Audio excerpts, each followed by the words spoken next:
परमेश्वर कबीर साहब जी ने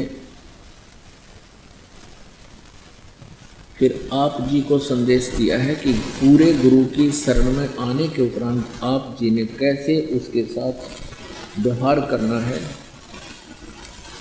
और पूरे गुरु की क्या महिमा है, कितनी वैल्यू होती है पुण्यात्मा परमात्मा को पाने में। ये जो हमारी रीति रिवाज हैं ये भी बाधक हैं। परमेश्वर ने कहा है कि मन कर धीर बांध ले रे बौरे और छोड़ दे न पछलों की रीत। अब जैसे कल या आज जैसे भी राखी का त्योहार था, रक्षाबंधन का त्योहार था, इस रक्षाबंधन की क्या आवश्यकता है, क्यों इसको हम मना रहे हैं?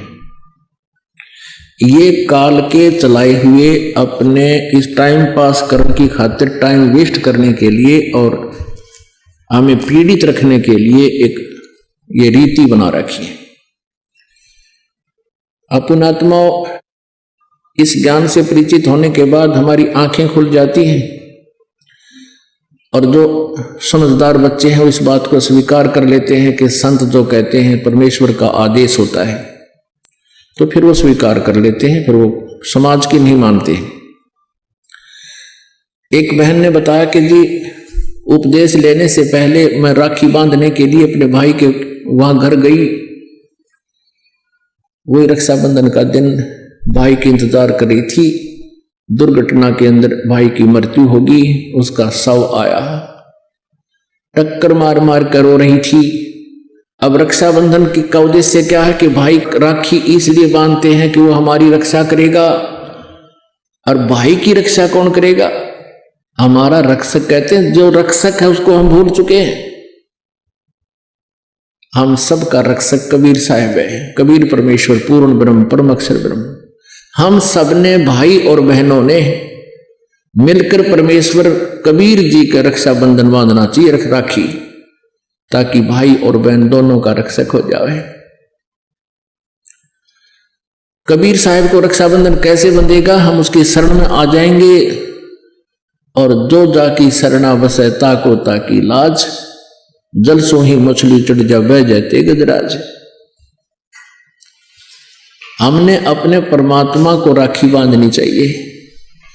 और दूसरा एक और दुख पैदा करती है ये रक्षाबंधन का दिन, जिन बहनों का भाई नहीं, अब वो रोती हैं पिछले कमरों में बैठ कर अकेली, आए हमारा भाई को नहीं, हम किसके राखी बांधेंगे? कोई चाचा के, कोई ताऊ के, कोई मामा के भाइयों की मुंह की तरफ ताकेंगे हैं और फिर वो न सोचेंगे या पैसे लेने की मारी यहां आ जाती है, चाहे ना कहें पर अंदर में जरूर अवश्य होगा, ऐसा होगा। और हमने ऐसा ना करना है, हमने अपने ऊपर कर्जा नहीं चढ़ाना किसी का। तो इसलिए हमने रक्षाबंधन का त्योहार कैसे मनाना है? परमात्मा का नाम ले लेना है।